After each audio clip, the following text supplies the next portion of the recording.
there are forces out there that want to utilize AI to tilt the next election cycle. Is the U.S. government ready to call it out when they see it or defend against it? Yeah, we're going to be one disaster behind on this one too, I'm sure.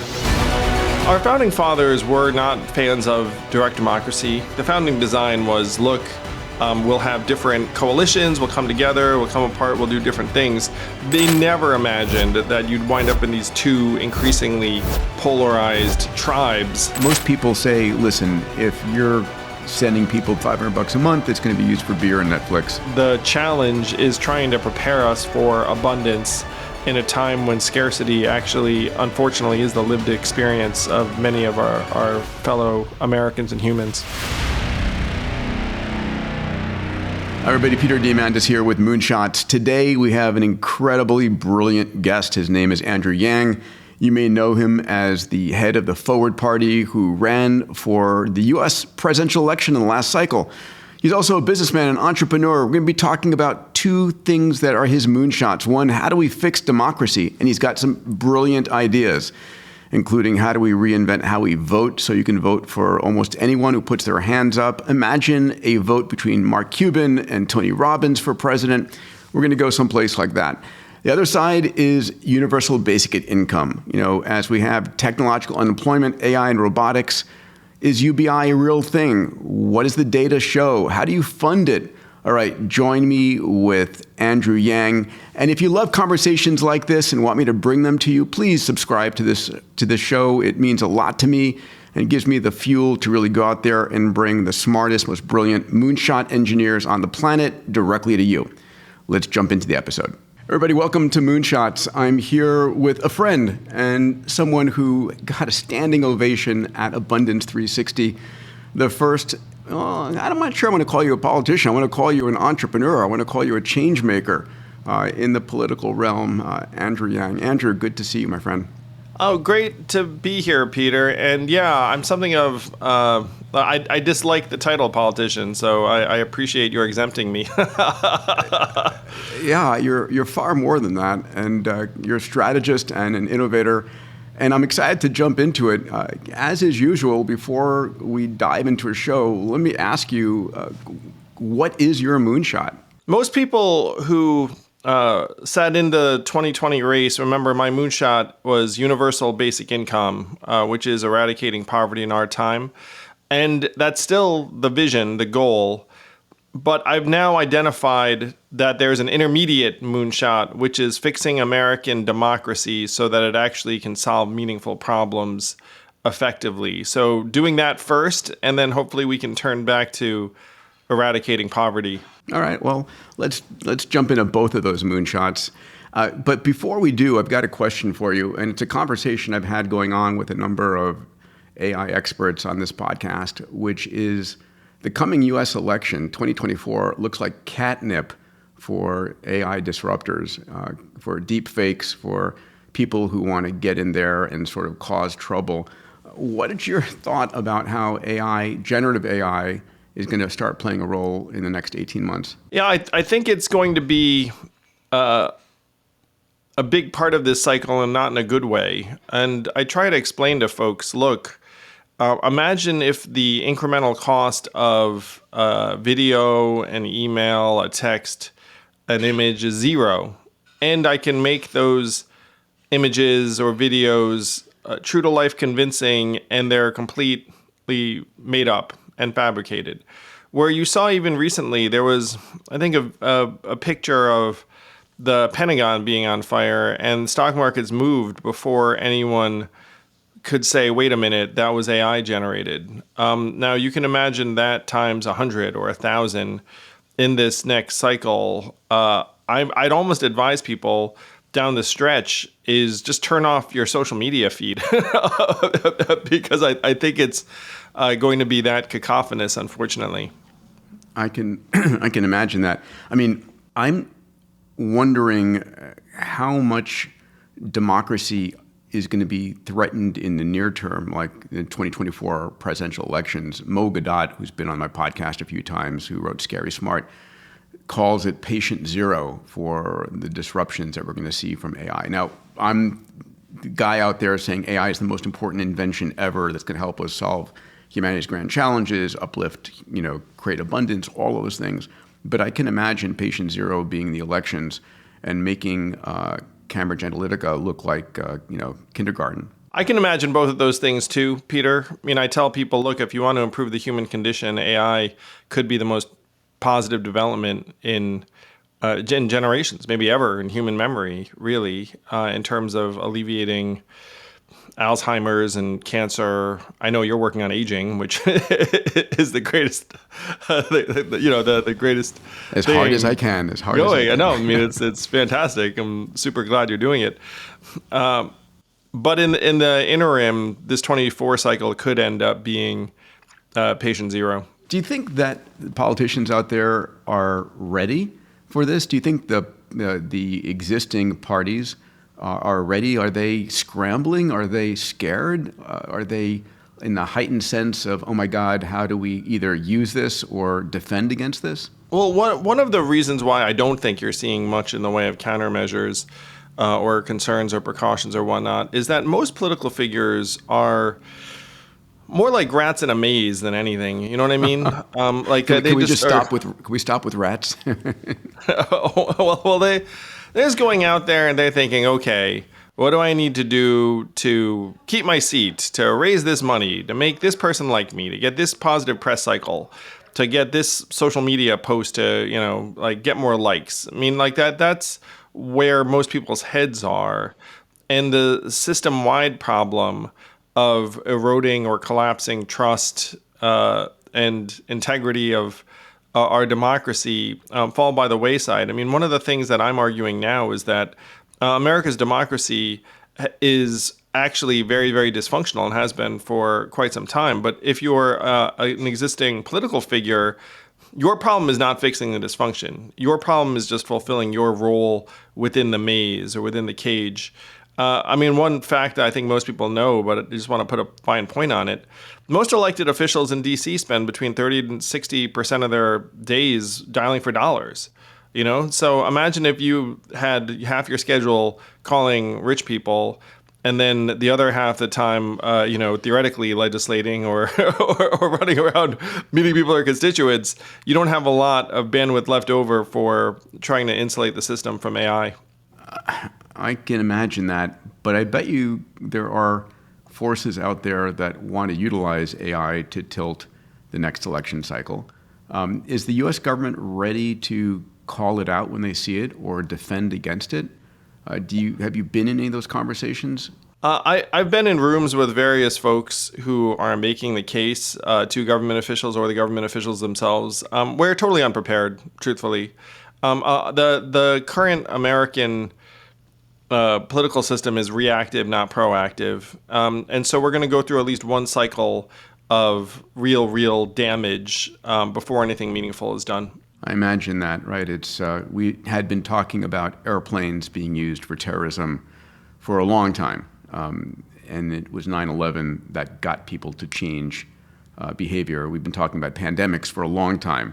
And it was finally COVID that got us to accelerate vaccine development. I'm afraid that we don't take action until there's a disaster and the horse is out of the barn. Yeah, we're going to be one disaster behind on this one too, I'm sure.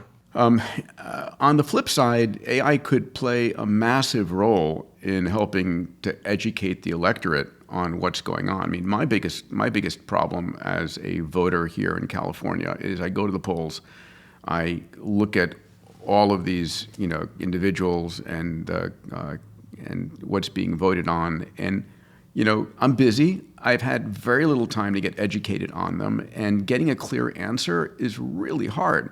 And you're dependent upon these commercials that you may or may not have seen. There's got to be some mechanism that, better generative AI can sort of position the situations and compare and contrast them and allow me to make a decision. But is that happening, or do people not want that? I would love to help make that happen in the form of the Forward Party. You're right that most people right now both have too much information overload and not enough information simultaneously. It's a good time. You show up. It's one reason why, what is the main form of political communication you see? It's just someone's name, really. They're just trying to get their name imprinted into your mind so that when you show up, you can vote for them. It's very seldom the political party. One of the dirty secrets in California and the rest of the country is that most of us don't have a two-party system. You have a one-party system. Where you are in California, there's zero suspense, I'm guessing. It's going to be a Democrat. And so which flavor of Democrat? You're not sure. So you show up. And then it's going to be a name you recognize, perhaps. It's one reason why at the federal level you have a 94% reelection rate for incumbents. 94%, that's yeah, 94% congressional incumbent reelection rate, and only a 15 to 20% approval rating of Congress writ large. So that they've drawn a completely uncompetitive, unrepresentative system, and then told us, hey, it's a two-party system, you're competing. Like, they're not. In California, Democrats run everything. They have 3/4 of the legislature. They're having conversations with themselves. And by the way, in California, they're not delivering on things like homelessness or public safety or education. But then they just pat you on the head and say, well, what are you going to do? Like that, you're stuck with us. And if you go to a place like Texas, it's the reverse, where the Republicans would be like, what are you going to do? So that there's very, very little actual competition in this system. It's one of the things that we're trying to change. I have to say, when you stood on the stage of A360 and spoke your heart, I was so impressed at what you had to say, and you had standing room only, and you're a follow-on. It's nice to hear, and I'm not going to call you a politician, I'm a presidential candidate and a political entrepreneur thinking logically about this. And so one of the things that's important for people to realize, and hopefully you realize this in grade school, is we don't actually have a direct democracy. We have a representative democracy, and I assume that's because, when America was born, the idea of getting everybody in the country to actually vote was not viable, but it is viable now.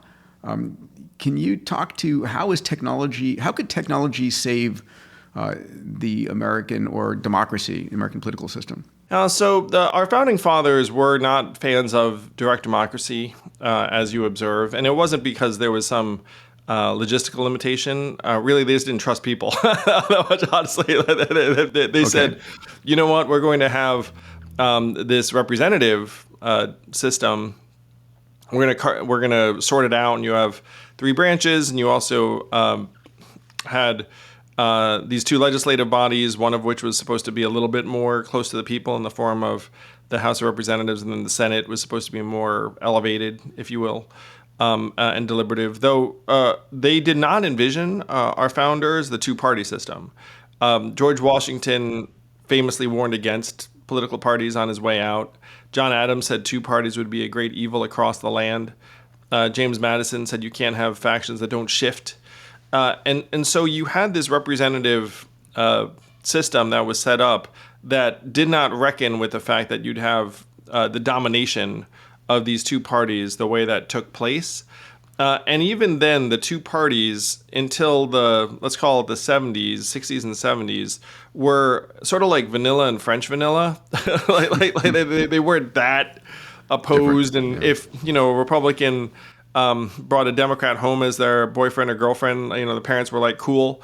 You were more concerned about, let's call it race or religion than you were party, because the 2 parties were not that dissimilar.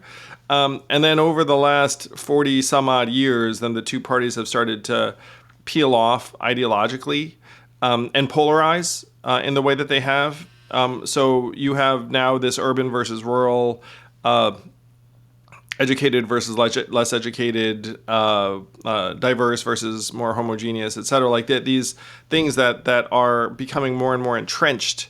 And none of this, by the way, is in the founding design. Like the founding design was, look, we'll have different coalitions, we'll come together, we'll come apart, we'll do different things. They never imagined that you'd wind up in these 2 increasingly polarized tribes that now don't need to deliver for us and this is why so many Americans are so frustrated, is that with this 94% incumbent reelection rate, and the fact that 90% of districts are drawn to be either blue or red and uncompetitive in the general, the big myth in American life is that our leaders have to please 51% of us to stay in office. It's just not true. The reality is they just need to placate or please the folks who vote in either the Democratic or the Republican primary, which is generally between 10 and 14% of people in the district. So if I'm a member of Congress, I just need to placate the most extreme folks in my party, and then I'm on a glide path to re-election. The only way I don't normally get into politics in this program, but I do want to talk about your roadmap, your solutions. Because I do think that technology can play a role in some of those solutions, and I want people to hear what's coming and what's possible. I also want to get to the importance of UBI in this period of AI and robotics, which we'll get to in a moment. But let's continue on with this. So, what is the roadmap for fixing democracy? And just to note, you have a book coming out called The Last Election. Right around the time this episode is coming out. Is it on this subject? Well, The Last Election is a piece of fiction. Actually, I'm trying to drag people into the message in different ways, and so we decided just to have this political thriller about an independent presidential candidate that's loosely based on Mark Cuban. Sorry, Mark. And then what happens throughout that election with this new independent candidate. How much of the book did ChatGPT write for you? Unfortunately, I finished the book with my writing partner before ChatGPT really hit the scene. So, I'm just kidding. Zero, Okay. Unfortunately. But the book I wrote about our political system is called Forward, Notes on the Future of Our Democracy.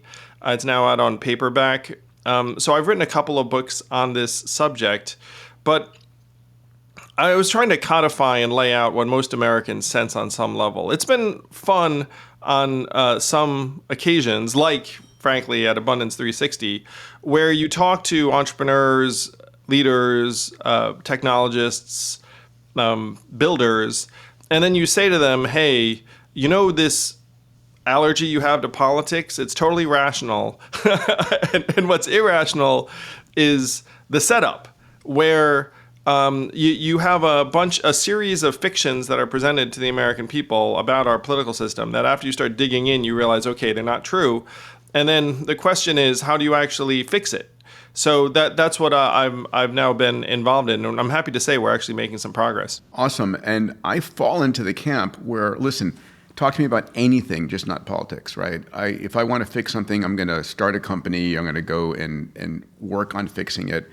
The last thing I want to do is get involved in politics, and I have lost belief in the political process to fix problems. I believe that entrepreneurs are individuals who find juicy problems, build a new product or service, demonetize, democratize it, and solve that problem. I think you are a very smart and wise man, Peter. I spoke to 20 business leaders, and I actually posed this question. And they were CEOs. They were, very, very eminent folks. And I said, how many of you at some point in your career considered running for political office? And a majority of hands went up because, these are accomplished people. And then I said, how many of you have now concluded that you should not run for office because the system is so irrational, you're going to get dragged through the mud, and even on the chance that you manage to prevail over the machine, you're not actually going to get anything done anyway. And then they all laugh, but then all of their hands go up. Reasonable people have just drawn this conclusion based on evidence because they're smart. So it's stacked. The system is stacked against us.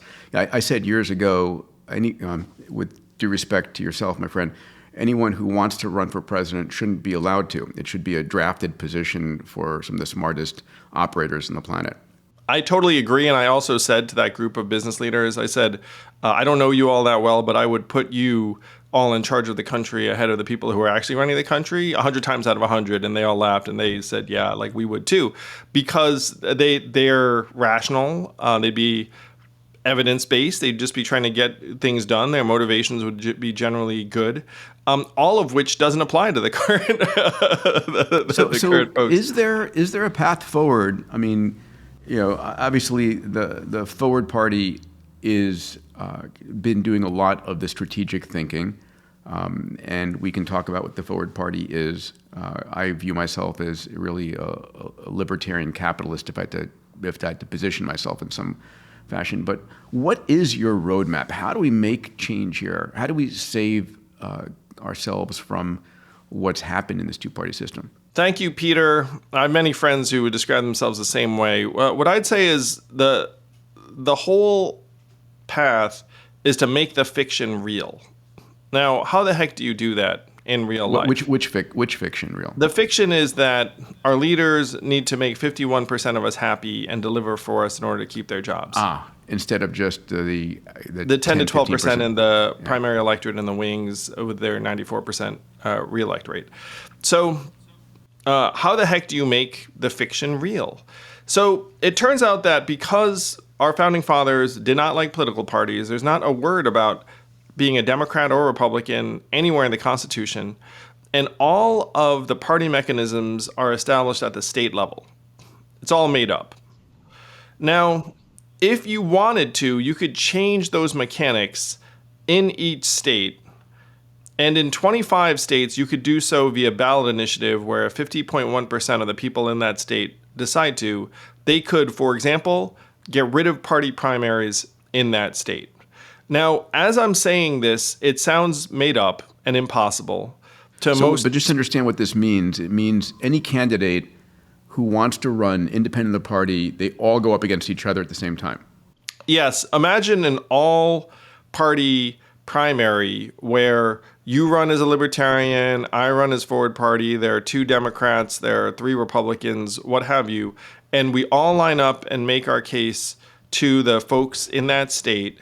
And then the top 4 of us get through to a general election, and then the winner is chosen via ranked choice voting. Now, this is not a thought experiment. Everything I just described happened. You mean a democratic process? I mean a democratic process. Now, everything I just described happened in Alaska in 2022, where in 2020, a majority of Alaskans voted to get rid of the party primaries and said, you know what, for any statewide race, it's all candidates in the same mega primary, and then the top 4 get through and are put through ranked choice voting to determine who wins. Now, in 2022, when you had a genuinely democratic process, you know what happened? Sarah Palin lost to a woman named Mary Peltola, who in the conventional system would not have won, but Mary Peltola, because of ranked choice voting, managed to win by, I think, 4 points in the second or third round of voting. Same principle, a woman named Lisa Murkowski, who's the incumbent, won, despite voting to impeach Donald Trump. And she managed to defeat a Trump-endorsed challenger named Kelly Tshibaka because a majority of Alaskans said, look, maybe I didn't love her decision on that one, but I generally think Lisa Murkowski is a reasonable person. In a conventional system where Lisa Murkowski and Kelly Tshibaka just went through a Republican primary, Tshibaka wins easily. Lisa Murkowski's approval rating among Alaskan Republicans went down to 8% when she voted to impeach Trump. But there's no Republican primary anymore. By the way, 6 U.S. senators went to Lisa Murkowski on the Senate floor and said, we envy you so much. You don't have a primary. Imagine if all of the senators in the U.S. all of a sudden could say no to their party's base and instead would go to their constituents and say, I'm going to make 51% of you happy. Our decision-making policy improves just like that. Hey everybody, Peter Diamandis here. I've been asked over and over again, what do I do for my own health? Well, I put it down in this book called Peter's Longevity Practices. It's very readable in just an hour. In the book, I cover longevity diet, exercise, sleep, my annual found upload, meds and supplements, longevity mindset. It's literally consumable in just an hour's time, hopefully to incentivize you to make a difference in your life, to intercept the technologies coming our way. If you want this, it's free. Just check out the link below and download it right now. So what enabled Alaska to put that ballot forward and get it supported? I would assume that the political parties would have fought it tooth and nail. That is right, Peter. But it turns out that Alaska is a very cheap media state. You and I could be on Alaskan TV tomorrow if we so desired. So the ballot initiative in Alaska to get rid of the primaries cost $6 million. The same ballot, I know, it's the best bargain in history. I mean, you get Sarah Palin out, you get Kelly Shabak out, and it's evergreen. It's not like you have to spend $6 million every cycle. You spend $6 million just to get rid of the primaries. You know where else they voted to get... I love Alaska. It's a frontier state, right? The frontier mindset is still there, and good for them to lead the way. But I want to paint this picture because it's so important. So then the same principle applied in Nevada. Now, a lot of people listening to this think, okay, Alaska's weird. Nevada's a little bit more normal. And like you said, the two parties decided to fight this ballot initiative tooth and nail. But the winning advertisement in Nevada was a military veteran looking at the camera saying, I went overseas to defend our country for years. I came back and I can't vote in our primaries. And I don't think that's right. Why couldn't he vote in the primary?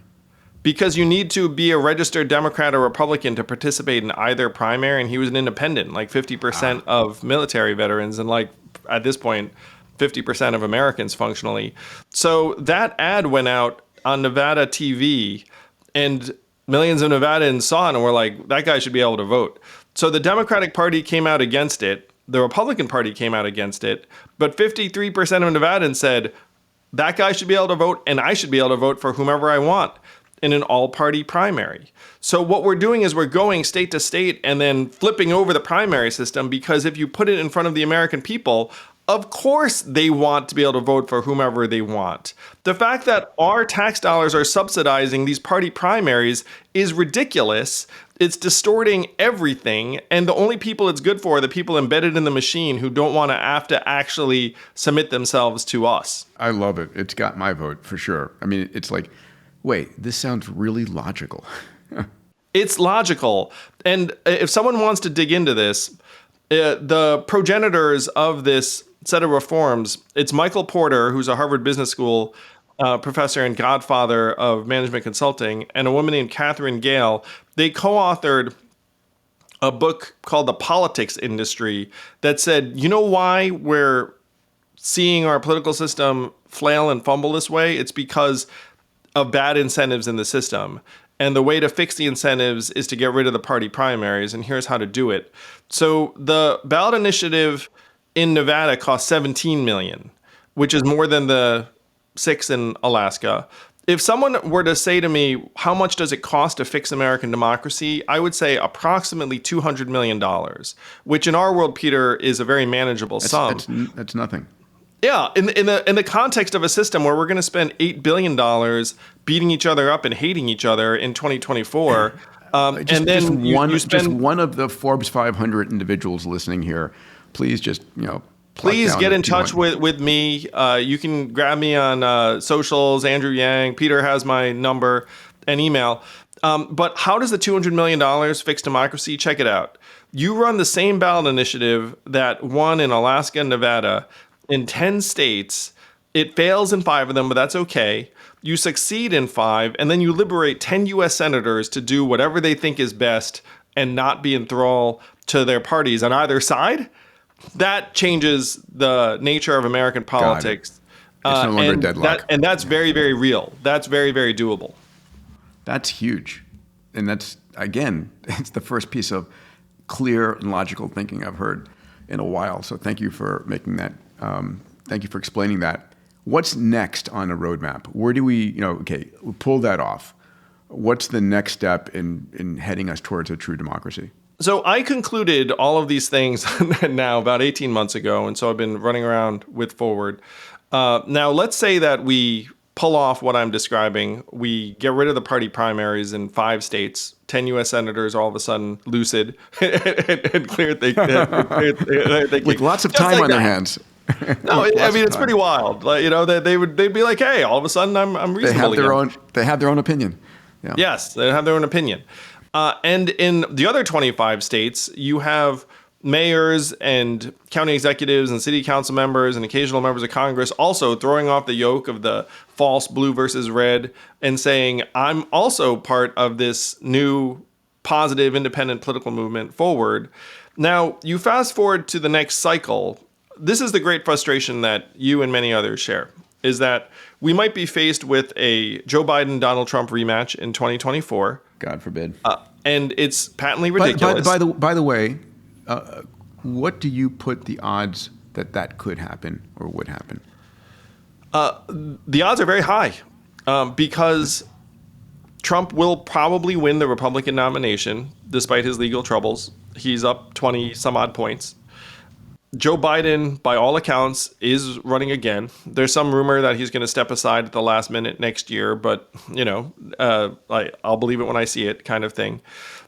So the Biden-Trump rematch, combined age 160, is very much on tap. Nothing against, folks of an advanced age, but these are not the octogenarians you want.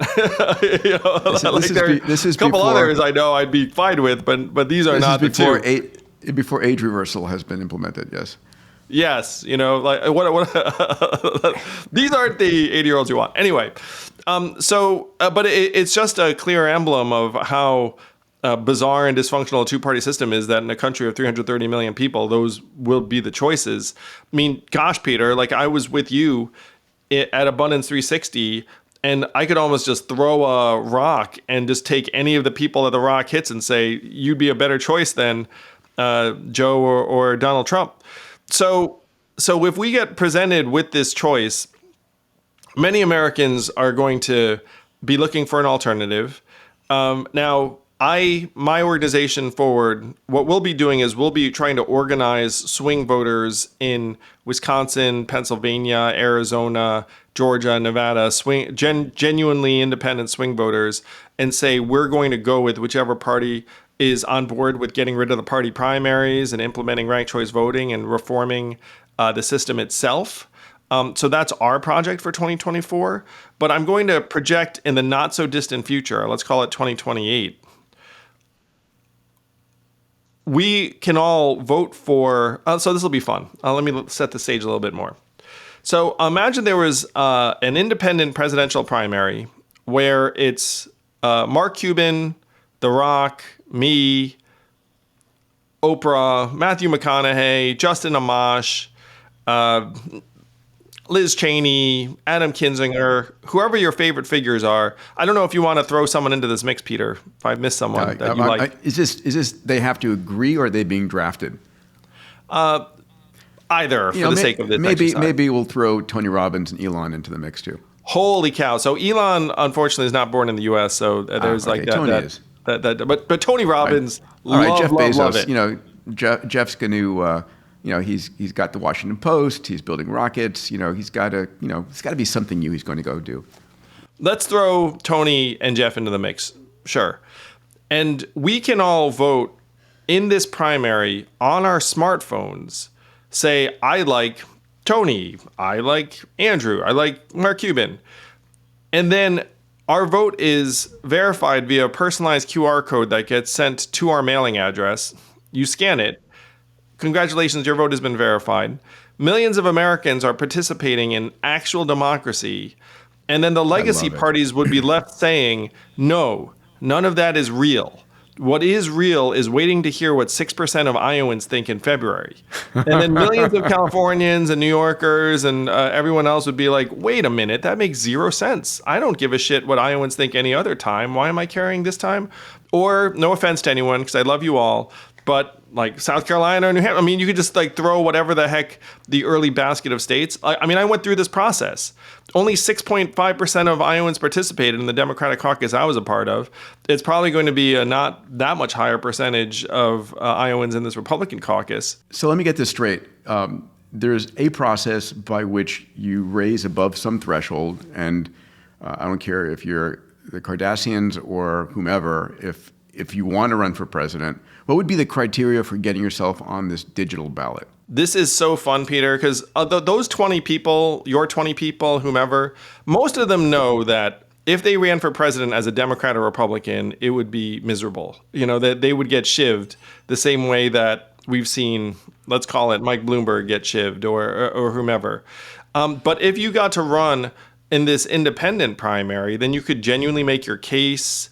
You could Speak be your positive. mind. Yeah. There's not a machine trying to oppress you at every turn. And real Americans could get behind you and vote for you in real time. So the wonder of this is that a political party can design its nomination process however it wants.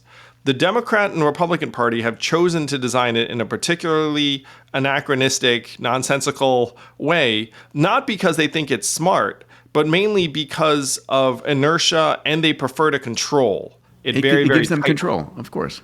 It's just control, right? And part of that control has been the media, where if you see how the media covers various candidates, and I was part of this too, so in my book Forward, they very much have their thumb on the scale for certain candidates. And so that's how they try to make sure that their chosen candidate or candidates win. But now all of that's falling apart. And so what is the new process that replaces it all? There is, you and I both know, and everyone listening to this know, the tech for what I'm describing is completely mature. A political party can, again, nominate however it wants. The only things that you need are, number one, some heavyweights who are willing to run in this kind of process, and number two, ballot access in all 50 states. Now, the ballot access is, if you had to put a price tag on it, maybe it costs you about $50 million. Now, the Forward Party already has legal recognition in about 8 states. We're kind of marching towards 20 by the end of 2024, let's say. So this is the infrastructure so that reasonable candidates actually can submit themselves genuinely to the American people without the massive gatekeeping function of the two legacy parties that just want to keep everyone out. It's the way it should be. I mean, we do, we move millions of dollars and some people billions of dollars on Bitcoin on your smartphone. You have all of your functions in life in verified fashion. Why not vote? That's brilliant. Now, you've mentioned Mark Cuban 3 times. Have you spoken to him about this? I have, and he is one of my top draft picks for this endeavor.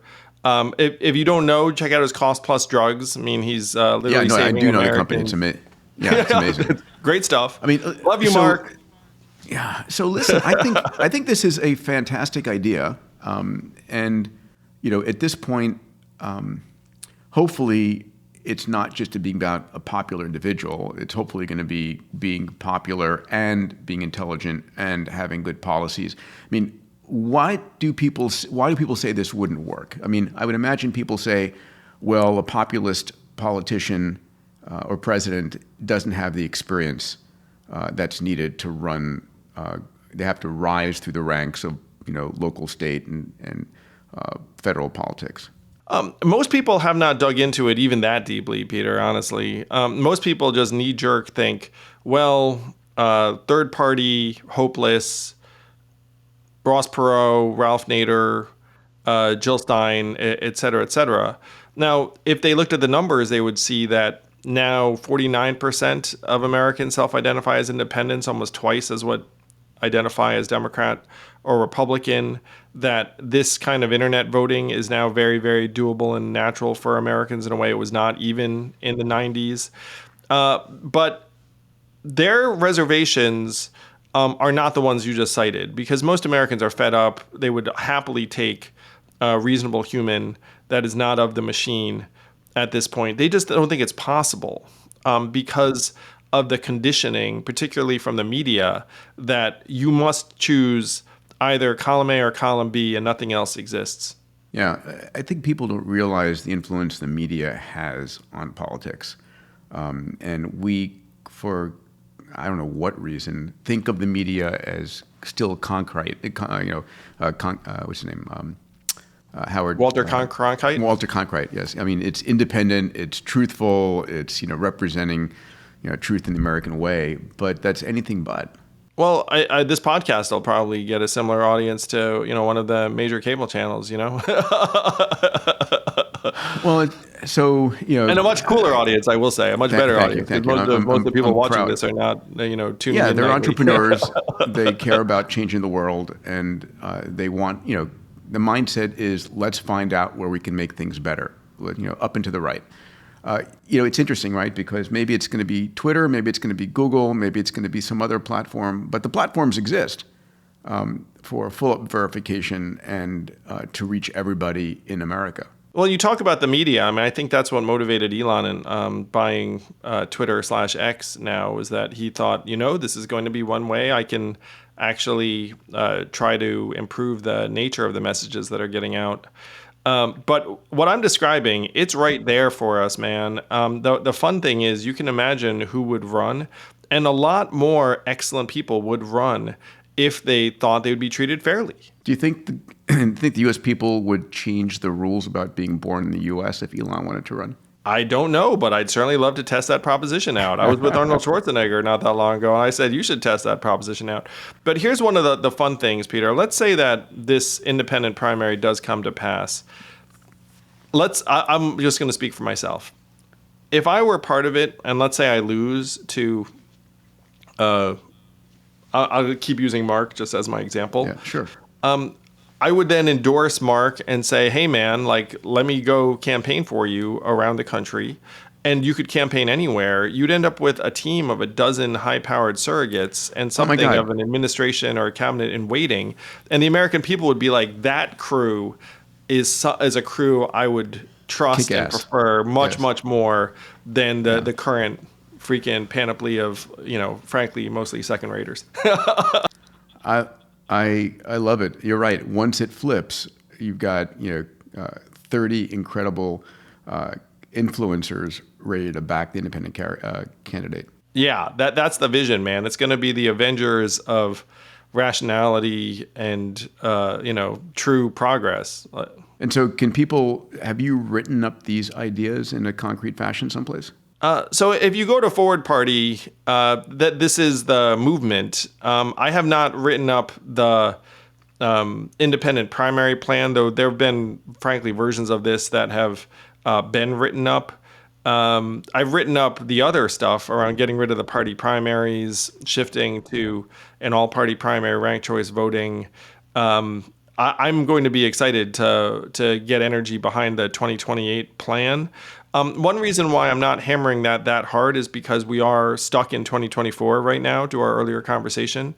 And so we're trying to organize independent swing voters in swing states to try and keep the current thing from collapsing. I love it. And this, in fact, is the digitization and democratization of democracy in this regard. It's right? making the fiction real, Peter. And the way you described me before, my dad was a PhD in physics out of Berkeley. So when I saw Oppenheimer, I was like, oh my gosh, this is like the freaking family tree in action. My brother's named after Ernest Lawrence, nice.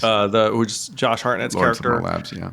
But I'm a deeply flawed politician, shall we say, in that I just want to try and make things work better. I would prefer to be doing something else, very frankly. I mean, I'm like you, where you also are trying to solve problems, and you've wisely said, you know what, I'm going to solve the problems that are solvable through entrepreneurship in the private sector. For better or for worse, the problems I started getting animated about, like poverty, were things that I thought you needed the public sector to solve. And then now I've gotten very deep into how the heck do you build a functional public sector? Well, I wish you luck, and I'm going to help spread your meme virus here of those two approaches, because they're the most logical, smartest approach I've heard. So thank you for that. Hey everybody, this is Peter. A quick break from the episode. I'm a firm believer that science and technology and how entrepreneurs can change the world is the only real news out there worth consuming. I don't watch the crisis news network I call CNN or Fox and hear every devastating piece of news on the planet. I spend my time training my neural net, the way I see the world, by looking at the incredible breakthroughs in science and technology, how entrepreneurs are solving the world's grand challenges, what the breakthroughs are in longevity, how exponential technologies are transforming our world. So twice a week, I put out a blog. One blog is looking at the future of longevity, age reversal, biotech, increasing your health span. The other blog looks at exponential technologies, AI, 3D printing, synthetic biology, AR, VR, blockchain. These technologies are transforming what you as an entrepreneur can do. If this is the kind of news you want to learn about and shape your neural nets with, go to Diamandis.com/blog and learn more. Now back to the episode. Andrew, let's flip to your second moonshot, which is the idea of universal basic income. The idea, just to lay it out as I understand it, and I welcome your modification here, is as AI and robotics and other exponentials, 3D printing, AR, VR, blockchain, start to disrupt the job markets and people lose their jobs to technology, that we need to do a few things. One of them is going to be to help level up those individuals, upskill them to better skills. But potentially, at least in the interim, is give them reliable income, a universal basic income that allows them to, put food on the table, get insurance, not feel panicked, perhaps get a better education, perhaps invest in whatever tech they need to start a small business. And it's about human dignity to a large degree, and getting rid of fear, because there's going to be a lot of fear as AI steps in a bigger way in the next few years. I'll say one more thing, and then this is your platform, and you did a huge amount to, I don't want to say necessarily popularize, but educate people about universal basic income, which I'm grateful for. The other thing I wanted to mention is it is something that's not a theoretical concept. It's been implemented and tested and studied over dozens, if not hundreds, of experiments, both in the United States and around the world.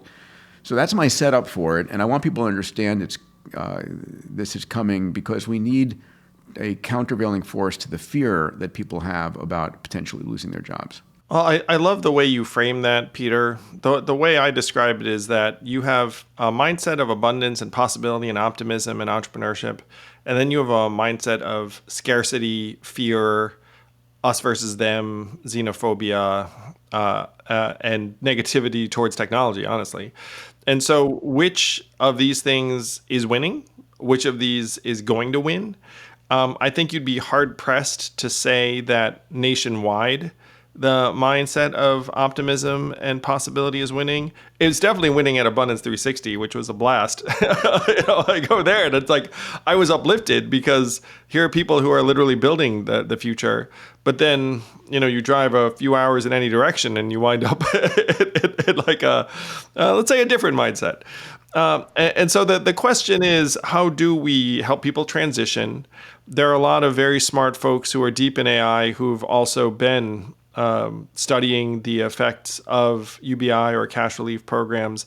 And one of the things I think is going to appeal to folks like you is that right now we have the worst of all worlds where we're spending so much money and energy on dysfunctional administration of programs that are really punitive and dehumanizing. I spoke to thousands of Americans who are on various aid programs, and the single biggest thing that motivates them is fear.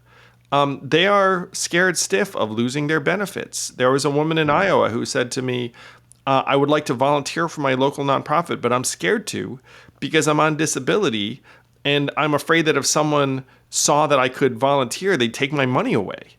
And so you listen to that story and you think, my gosh, like, what have we done? where this woman's getting the money, but instead of using the money to live a better life, she's staying in because she's afraid of being seen as able-bodied. I mean, like that's what's happening right now for millions and millions of Americans, where we've set up this unfeeling machine above them that they do not trust at all, by the way, and said, hey, your subsistence is going to be reliant upon your staying on the good side of this bureaucracy. And if you fill out the form wrong, we're going to pull the rug out from under you. I mean, like I've spoken to military vets who are in this boat. I've spoken to so many Americans, and it's we can do better, let's say. Yeah, Giselle sent me an article which framed it as insecurity versus inequality as the issue people are facing.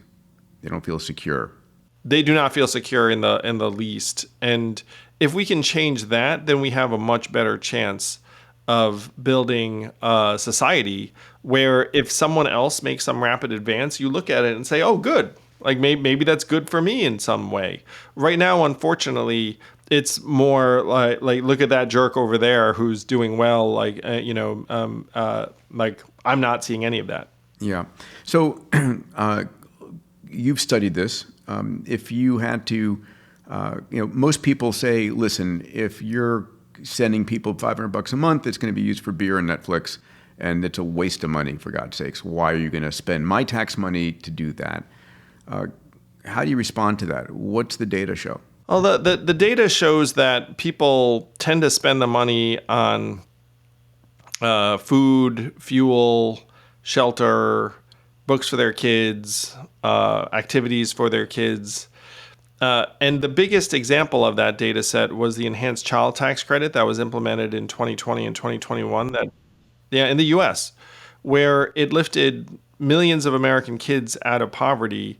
And 130 economists who looked at it said we should keep doing this because the money is getting used very, very effectively. And American politics being what it is, we then pulled the plug on that, even though there were so many, literally there were Nobel laureates saying this is the best thing we've done in a generation to alleviate poverty. But the data is there for anyone to find. You also saw decreases in things like domestic violence, child abuse. I mean, if you put a little bit of money into people's hands. You talked about the data, Peter. There was one study I found very, very compelling out of an Indian tribe in North Carolina, where one tribe started giving people a certain amount of money because they had a casino, honestly. And then there was another tribe that didn't. I've got it here. It's the Eastern Band of Cherokee Indians Casino Dividend in North Carolina. And giving them no strings attached between $4,000 and $6,000 per year is that particular one.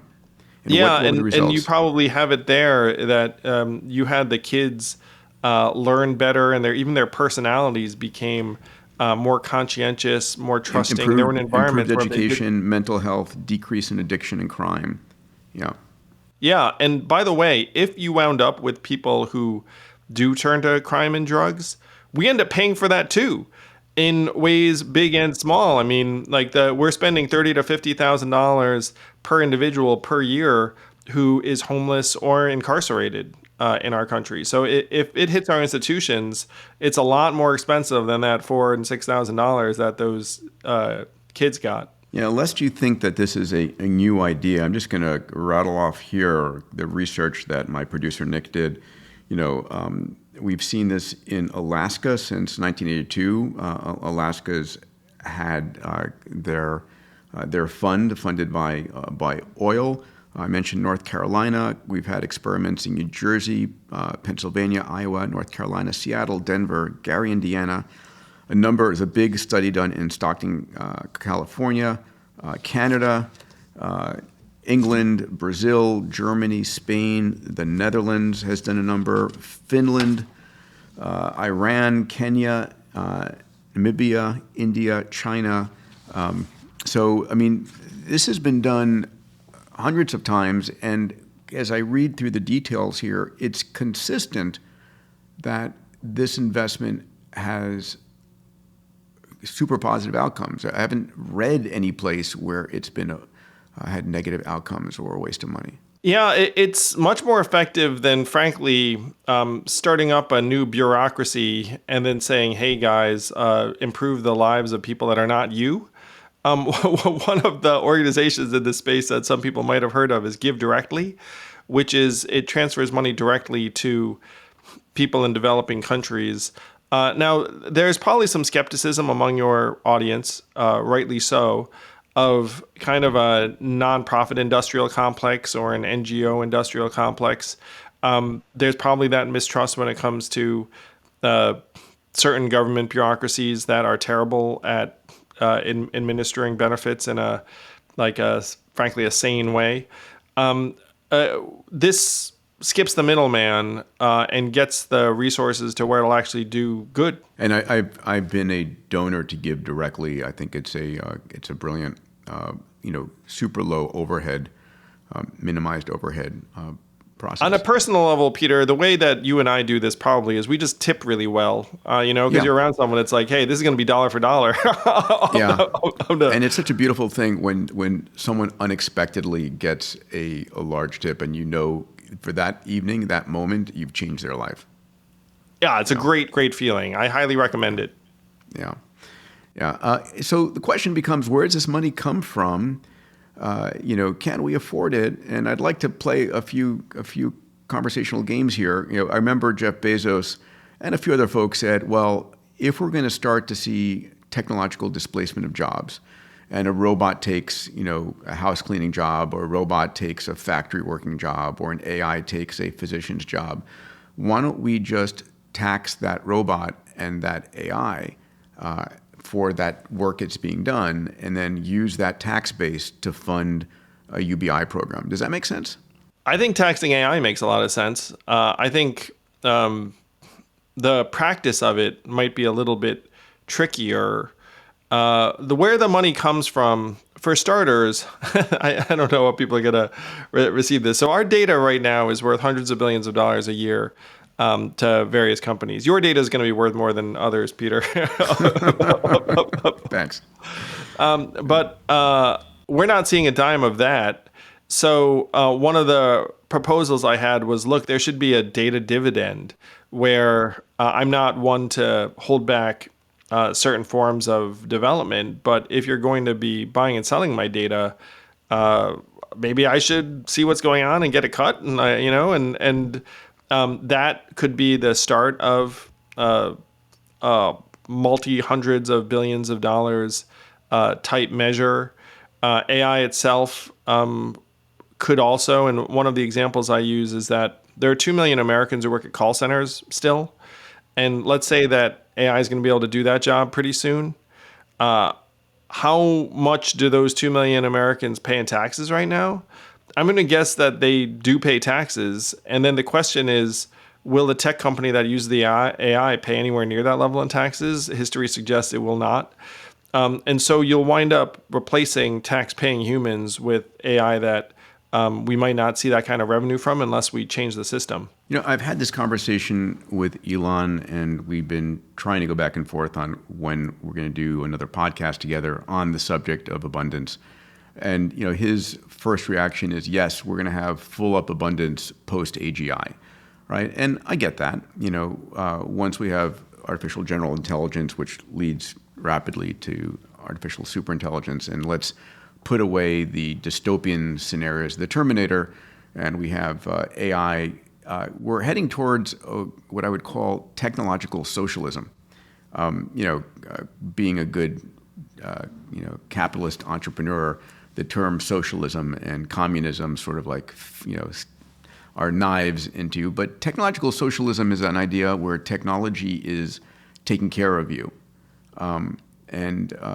it's what will happen, right? AI, your best physician in the world will be an AI. Your best diagnostician, your best surgeon will be an AI and a robot. And those things will rapidly demonetize towards zero cost. Your best educator, we saw this with Sal Khan, who's a real hero, as you had said on stage.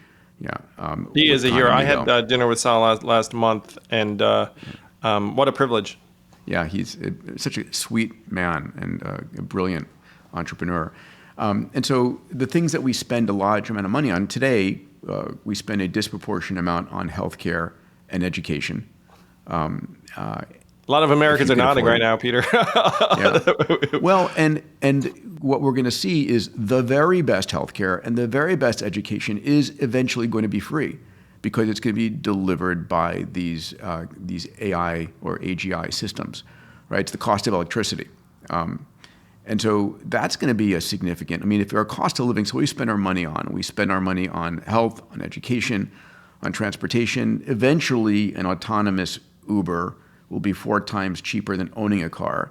And if you don't need to live in downtown Manhattan or downtown Boston because your job is there, because you can commute via Zoom, or because you can commute in an autonomous Uber back and forth, and the hour of travel time is usable, then you can live someplace where the real estate is 4 times cheaper, and still you have a beautiful backyard. So we're heading towards a world of massive demonetization, I think, and efficiency of our time.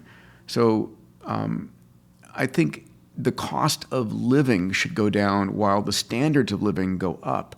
Do I have it wrong in any way in your mind? I love the vision, and I agree with the mega trends. The problems are twofold. Number one is the regulatory problem, and this is where the public sector comes back in. Let's say I invented AI that could do the job of a surgeon tomorrow. You wouldn't see that happen in hospitals because the surgeons would just lobby the legislators and say, hey, it's got to be a human surgeon. Or at a minimum, it's got to be a human surgeon advising the AI. Overseeing, right? Yeah. So there's this regulatory capture that's going to make it rough. Now, there are certain sectors, and I'm going to use my call center worker example, where legislators aren't going to give a shit about them. They don't have a lobby. So there you'll see it go very rapidly. It's one reason why this political reform is so important, is because there's going to be a race toward regulatory protection. It's like who's going to be viewed as like, indispensable human worker, like can't replace you. And the AMA, by the way, why do we have a physician shortage in the US of humans? Which is one of the reasons why AI doctors will be such a massive value add. It's because of the American Medical Association artificially keeping the number of doctors low because they didn't want I just there thought to be people real got smarter. competition. And people got smarter and realized they don't want to actually spend 4 years in medical school, 5, 6, 7 years with internship and residency, come out such massive debt just at the time that AI is going to take their job. So that's why.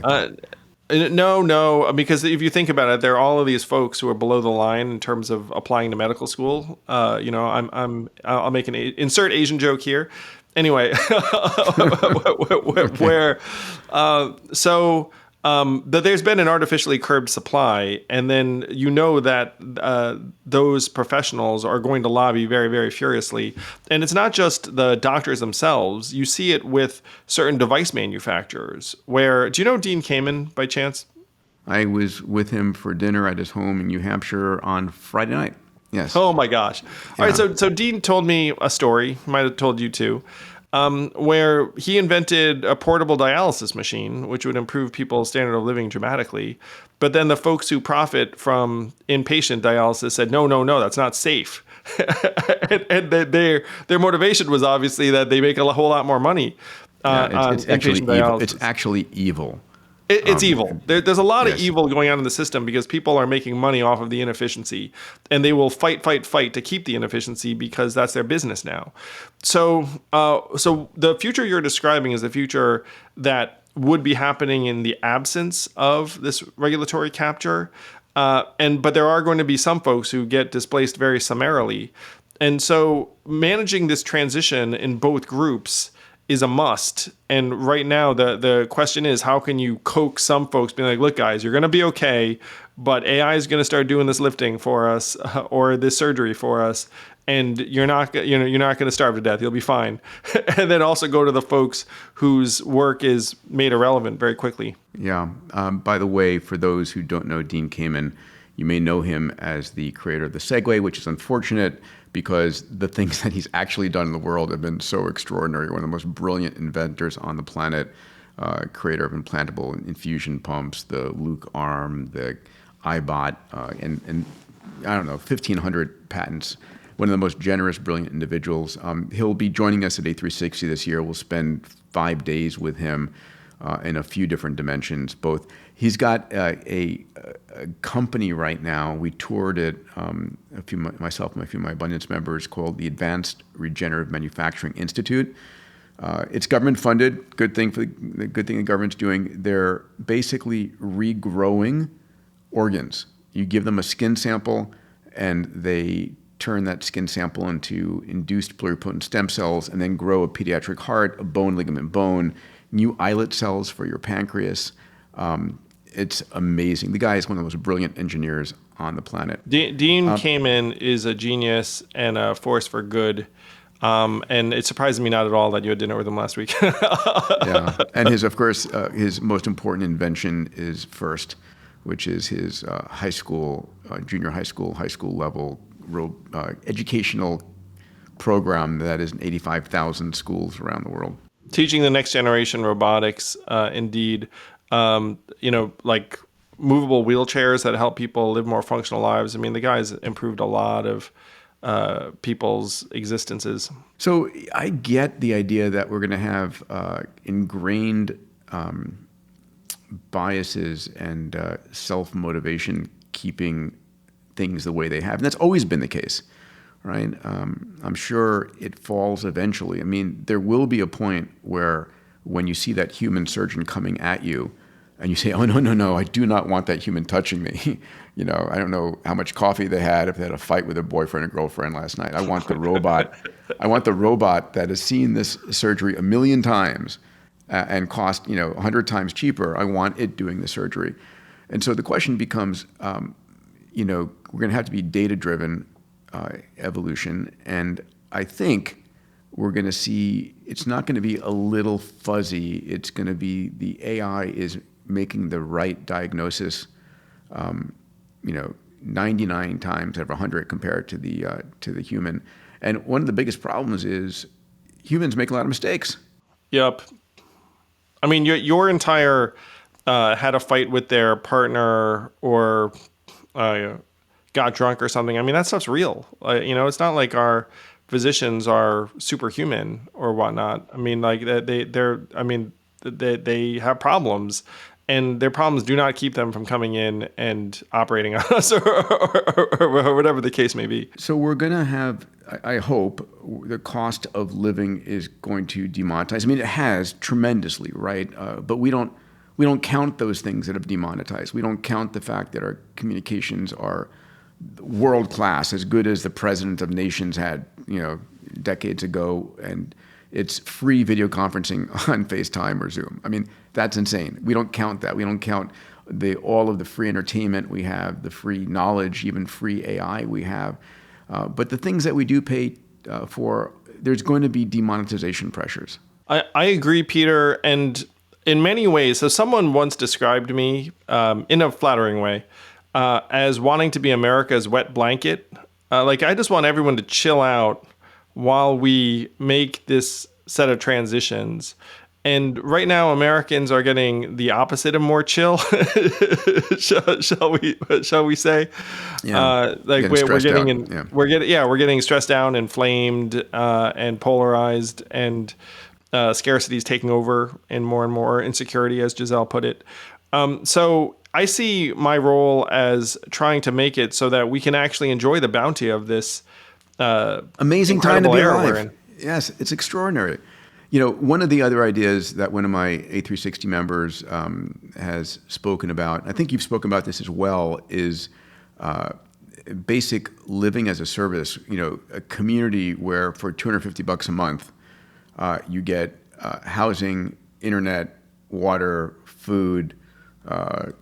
What else do you want to throw in there, right? So a fixed cost and entertainment. Entertainment, sure. Which I love that idea, because at scale, this is what technology can do. It can give us a constantly demonetizing, meeting all our basic needs, and allowing you to earn a living that allows you to put away money and reinvest it. Yeah, I joked, Peter, at one point, it's like we have to enter the era of terrible artwork because we just have people who are able to chill out and paint terrible paintings or whatever the heck it is. You know what I mean? Yeah. Some of them will be awesome, I'm sure, but also terrible. Yeah, Sadhguru, I don't know if you know Sadhguru. I was on stage with him years ago in St. Petersburg, and we had dinner afterwards, and he said something that has never left me. He says, Technology allows humanity to finally take a vacation from survival, right? He's totally right. And we've been operating under this resource constraint mindset and institutional setup and everything else where it's zero sum. And we're about to hit a point where a lot of these goods will have essentially zero marginal cost. And then what do you do in an era of abundance? What does that become? We're not set up for it. And in many ways, I feel like the challenge is trying to prepare us for abundance in a time when scarcity actually, unfortunately, is the lived experience of many of our fellow Americans and humans. Agreed. I mean, one of the last points I want to touch base with you on here, because I think it's fundamental to solving UBI in an actual functional way, is that of purpose, right? I think as living a human experience, as a biological individual, we need purpose. And just, surviving is not that. And just being given money isn't that. Any thoughts on this? When I was running for president, Peter, I had visions of an American exchange program where when you were graduating from high school, you'd go to another part of the country and live with a family who, by the way, would send their kids someplace else too, so they'd probably be nice to you. Maybe you'd even trade. What a great way of creating globalization and peace, right? Yeah. So then you'd be like, hey, when someone says something negative about those folks in the red or blue zone, you'd be like, I actually hung out with them and they're perfectly fine and they're just like us. I had notions of various types of national competitions, not because it necessarily had economic value, but because people need structure, purpose, fulfillment, goals, community. If you were to rewind to an earlier point in American life, maybe your church or religious group served a particular role in your life.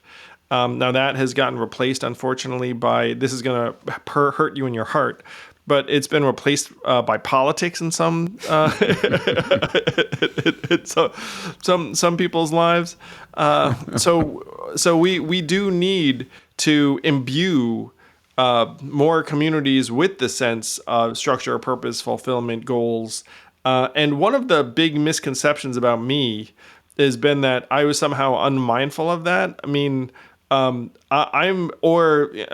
like to work, honestly. Now, I'm very, very fortunate where I get to do very, very meaningful, purposeful work. And I genuinely feel like, hey, if I weren't here, something wouldn't get done. So that's a good feeling.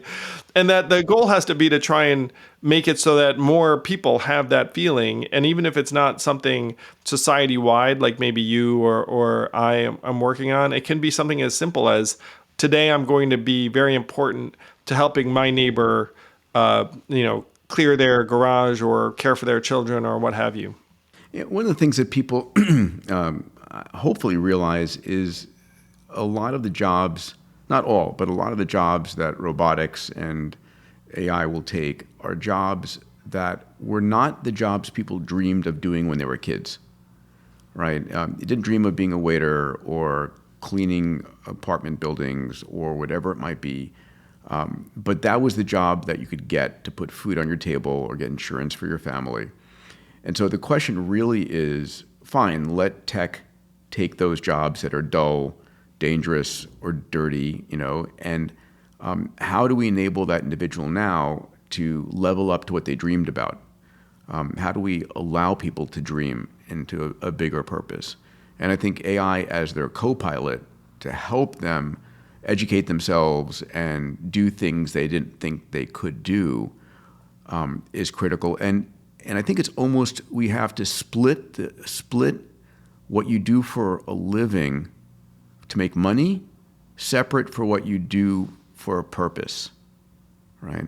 Yeah, and one thing, Peter, that you suggested just now is that there's a distinction between how men and women or boys and girls experience this phenomena, where, and studies have borne this out, by the way, that if you have an idle man, they volunteer less than an employed man, even though they have more time.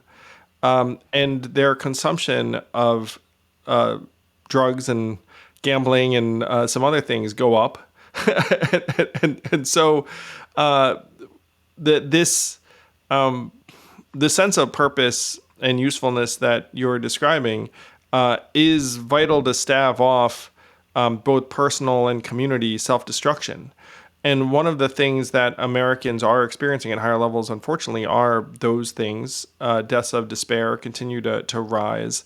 And there's an asymmetry in terms of how men and women are faring in contemporary American life, where now only 40% of incoming college students are men, as an example. And so there has to be a massive investment in things that help men in particular find a way forward. In the absence of these kinds of measures, many men will go down dark rabbit holes and roots. And that's where the negativity takes over. Yeah, and unfortunately, it is also the case for younger men in their teens when hormones hit, and they're not fighting the lions on the savannas of Africa. Yes, and this is something I feel very deeply where, again, I've been very fortunate, but I remember as a young man when I started a company and it did not work out, and my Asian parents frankly pretended to their friends that I was still a lawyer and doing well. You feel like this challenge to your self-worth. Now, I was, again, very fortunate that in my case, I joined another startup. And then, which is what makes America great. It's what makes America great. But there are lots of young men in particular who don't have this set of opportunities, and then for them, they kind of shrink inward. I'm also the parent of two young boys, so it's one reason why I feel this. As am I. Yeah. Oh yeah, so you feel this too. Yeah. I mean, instinctively, like your kids will be fine, my kids will be fine. One of my boys on the autism spectrum has particular challenges, but I see American boys in different circumstances, and a lot of them, if they don't find a productive direction, it'll turn inward in ways that are not positive. I want to thank you, Andrew, for having the courage to run for president. It is something I will never do. Not for me, but not even in an independent primary where people can vote on their smartphones, Peter, where you can actually talk sense. If logic actually rules, okay, it's a non-zero, but it's I'd rather spend my time solving the world's biggest problems. In many ways, my goal will be to make it so that awesome people like you have a higher chance of throwing your hat in the ring than is currently the case. Currently, I would totally, get it. All right, but listen, I love the idea of Mark Cuban versus Tony Robbins versus Kim Kardashian as on the independent spectrum for election. It would be a fun election. I mean, we could actually pay for the entire thing with just the reality TV rights. And we would run the table, Peter, genuinely, because so many Americans would look up. I mean, 2/3 of Americans want an alternative to the two-party system. If you had that battalion, everyone would be like, okay, we're totally doing that.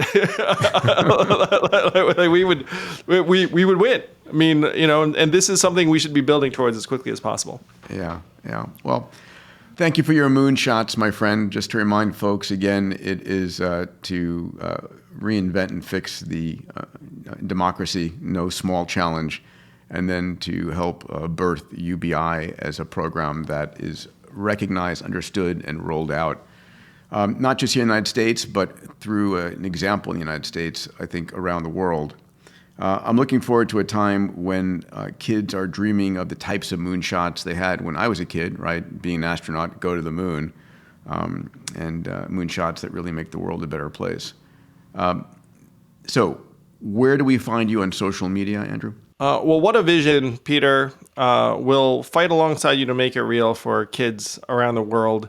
You can find me at andrewyang.com, Andrew Yang in most social media platforms, or you can go to forwardparty.com. But let's actually build a version of the future we know is possible. It's not going to happen without us. I love it. And watch out for Andrew's new book, The Last Election. And remember, the hero is Mark Cuban. But don't tell Mark that. Pal, thank you for your vision, and I'm going to help spread your word because I believe in what you're saying. It makes a heck of a lot of sense. Have a Well, thank you, fantastic day. Peter. It's about abundance, my friend. It is.